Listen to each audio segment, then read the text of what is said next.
Hello students, इस question में पूछा गया है यहाँ पर एक सर्किट है।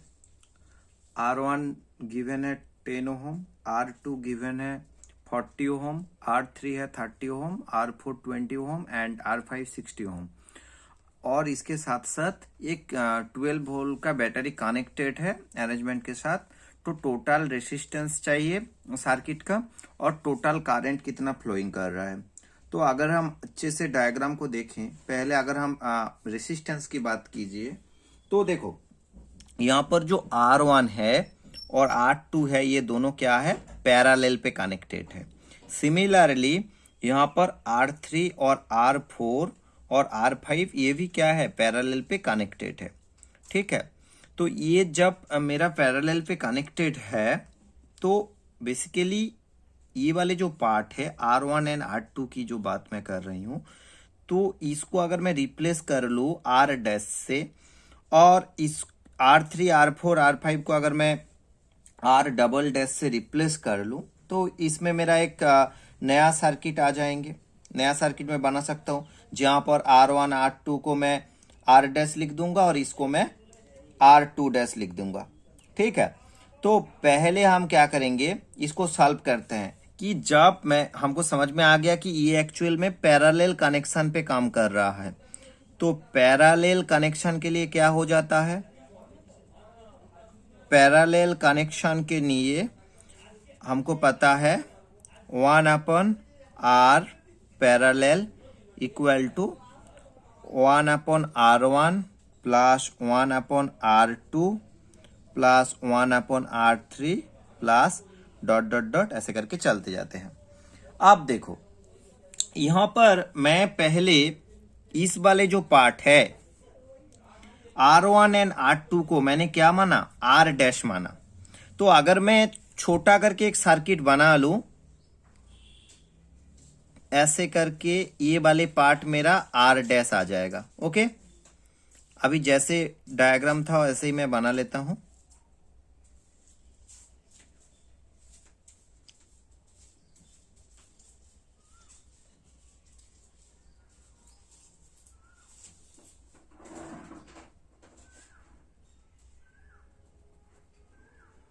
ठीक है, तो बेसिकली क्या हुआ, ये वाले जो पार्ट है जहां पर R1 R2 पैरेलल पे था, वो क्या हुआ, R1 R2 जो पैरेलल पे था वो अभी R डैश बन गया। और नीचे वाले जो पार्ट था यहां पर जो मेरा पैरेलल पे कॉम्बिनेशन था R3 R4 R5 का, उसको मैंने क्या किया, R2 डैश पे बना दिया, क्योंकि उसका एक एग्जैक्ट वैल्यू बाद में आएंगे। ओके, पूरा रेसिस्टेंस को जब जोड़ेंगे तो उसका वैल्यू आ जाएंगे। अब देखो यहां पर हमारे पास पहले हम पैरेलल के लिए कॉम्बिनेशन यहां पर बना लेते हैं। तो पहले मेरे पास R डैश को अगर मैं कैलकुलेट करूं तो ये क्या आ जाएगा, R डैश वाली पार्ट जो है ये मेरे पैरेलल पे है, तो इसको मैं ऐसे लिख सकता हूं ना, 1/R dash equal to 1/R1 plus 1/R2। तो यहां पर 1/R डैश इक्वल टू कितना आ जाएगा, 1/R1 मतलब 10 और ये मेरा कितना दिया हुआ है 40, तो 1/40 आ गया। क्लियर। अब देखो यहां पर एलसीएम तो 40 आ जाएगा, मतलब 4 + 1 5 हो जाएगा। तो इस यहां पर मेरा 1/R डैश इक्वल टू 5/40 हो जाएगा। क्लियर।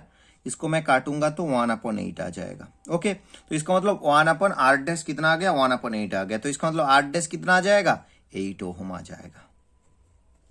तो बेसिकली मैंने यहां पर पैरेलल कनेक्शन का ऊपर वाला काम कर लिया। अभी नीचे वाले का भी पैरेलल कॉम्बिनेशन है, तो इसका जो R आ जाएगा रेसिस्टेंस, R डैश डैश क्या हो जाएगा, इसको मैं लिख सकता हूं 1/R डैश और यहां पर आ जाएगा 1/R3 1/R4 और 1/R5 सब पॉजिटिव में। ओके, अब इधर भी वही सेम काम करेंगे कि वैल्यू को पुट कर देंगे। तो 1/R डैश डैश इक्वल कितना हो जाएगा, 1/30 1/20 और 1/60। ओके, अब देखो 1/R dash dash equal to हो जाएगा, यहां पर एलसीएम पे 60 आ जाएगा। तो ये मेरा 32 जा 23 जा 61 जा, नीचे में 60 आ गया। ओके, तो 1/r डैश कितना आ जाएगा, यहाँ पर 6/60 आ जाएगा। तो ये काट के लगभग मेरा 1/10 आ गया। ओके, अभी r डैश कितना आ जाएगा, 10 हो जाएगा। ओके, तो मेरी को इतना तक मिल गया, जो r है और r डैश है।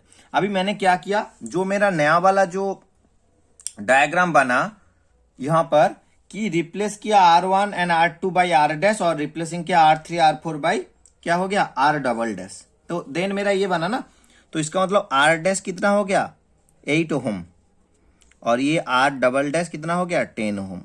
अभी मेरा नया सर्किट कुछ इस तरफ का आ गया। अब देखो, अब अगर देखेंगे, पहले तो मेरा जो चीजें था वो पैरेलल कॉम्बिनेशन पे था, लेकिन जब मैंने इसको सर्किट को तोड़ा देन ये क्या हुआ, R और R डैश जो मेरा है वो क्या हो गया, सीरीज कनेक्शन पे आ गया। अब जो R और R डैश है यहां पर अगर हम देखें तो ये क्या हो गया, अभी सीरीज पे आ गया। तो हमको पता है जब ये सीरीज कॉम्बिनेशन पे आ गया, ये जब सीरीज कॉम्बिनेशन हो गया तो इसका मतलब R1 प्लस R2 प्लस ऐसे करके ये सीरीज कॉम्बिनेशन बन जाता है। तो हमारे पास R डैश जो 8 ओम है और R डबल डैश जो है वो 10 ओम है। तो बेसिकली मैं यहां पर जो मेरा न्यू सीरीज अभी मतलब न्यू जो नेट जो रेसिस्टेंस आएगा, नेट जो रेसिस्टेंस होगा, net resistance R equal to क्या हो जाएगा, R dash plus R double dash. Okay, तो बेसिकली ये मेरा 8 ओम 10 ओम हो गया। ओके, तो ये कितना आ जाएगा 18 ओम आ गया। तो मैंने नेट रेसिस्टेंस जो बताया गया था मैंने वो निकाल लिया। अभी हम उसके बाद इन्होंने क्या बताया कि टोटल करंट कितना फ्लोइंग कर रहा है, टोटल करंट आपको चाहिए। टोटल करंट हम कैसे निकालेंगे, मतलब मेरे को आई निकालना है ना। तो हमने ओहम्स लॉ पढ़े हैं, ओहम्स लॉ के अकॉर्डिंग V बराबर क्या होता है, IR होता है। तो मैं इसको लिख सकता हूं I जब चाहिए I बराबर V/R। तो I बराबर V दिया हुआ है 12 और ये तो मेरा 18 आ गया नेट रेसिस्टेंस। तो I बराबर कितना आ जाएगा 2/3। तो I बराबर 36 जा 37 जा। तो ये मेरा क्या आ गया, करंट आ गया। तो हम बता सकते हैं टोटल रेसिस्टेंस सर्किट का 18 ओम और टोटल करंट सर्किट का 0.67 एम्पियर। Thank you.